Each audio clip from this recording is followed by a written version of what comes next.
Hi, professors. So today we're going to talk about the incident, particularly the error that occurred on my Adult Health 1 clinical rotations.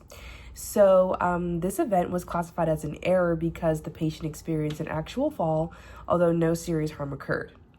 The patient was an older adult who was admitted for pneumonia, generalized weakness, and electrolyte imbalance. He had a history of hypertension, mild cognitive impairment, and because of his condition, he was considered a high fall risk and required assistance for ambulation. The error was identified because the fall was discovered when staff found the patient sitting on the floor near the bed after attempting to ambulate to the bathroom alone. It was documented by the RN in the electronic health record, and an incident report was also filed according to hospital policy. The assigned RN notified the charge nurse and contacted the healthcare provider. Since the patient was stable, no rapid response or code blue was needed. New orders were put in. The provider ordered neurochecks every 2 hours for 24 hours and a head CT scan to rule out head injury.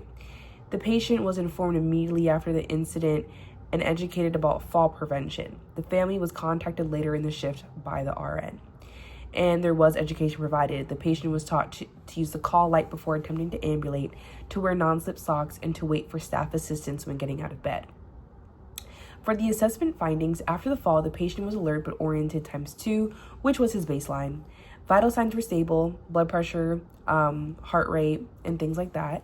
And there was a little bit of redness, but there was no head trauma, and he denied any serious pain. A head CT scan was ordered and showed that there was no major damage to the patient, and the routine labs also showed that nothing was too out of the whack or crazy with the patient. So continued assessment during the shift was that throughout the shift, neurochecks were performed every 2 hours as the provider had ordered, and the patient did remain stable with no neurological decline.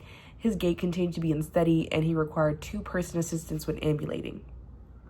For the follow-up plan of care, the care plan included reinforcing fall precautions such as activating the bed alarm, keeping the call light and personal items within reach, providing non-slip socks, and rounding frequently, and as well as PT and OT were consulted for mobility support, and the patient and family received ongoing education about safety. What I learned about this patient was that it reinforced how common falls are and how critical it is to prevent them. And I'll be more proactive in anticipating patient needs such as toileting and reinforcing education about using the call light. This will guide me to improve patient safety in the future practice. And did the electronic health record help or hinder? It was helpful for documenting the incident and tracking neurochecks. However, it did not provide real-time safety alerts like whether the bed alarm was activated. There should be while technology supportive, it cannot replace constant nursing vigilance. What could have been done different is that the staff could have anticipated the patient's need to use the bathroom and ensure the bed alarm was functioning and rounding more frequently. And also, a debrief with the staff could have helped connect the falls to the rising number displayed on the unit's whiteboard. Because in the break room of the hospital, there is a whiteboard and it displayed the number of falls that they had on the unit. And since we had clinicals once a week, every time that we came back, the number kept rising and rising and rising. So I think that it's important that they were tracking that. And as far as the healthcare team members who were involved, the patient, the assigned RN, and the charge nurse, the healthcare provider, and the radiology staff and myself were all involved in this. And this is what each team member could have done differently.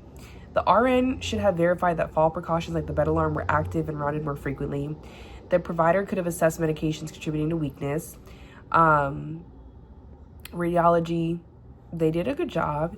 And me, the student nurse, I could have reinforced call light education early in the shift and anticipated toileting needs, and so on and so forth. So overall, the incident taught me that falls are not just isolated events, but an ongoing safety challenge.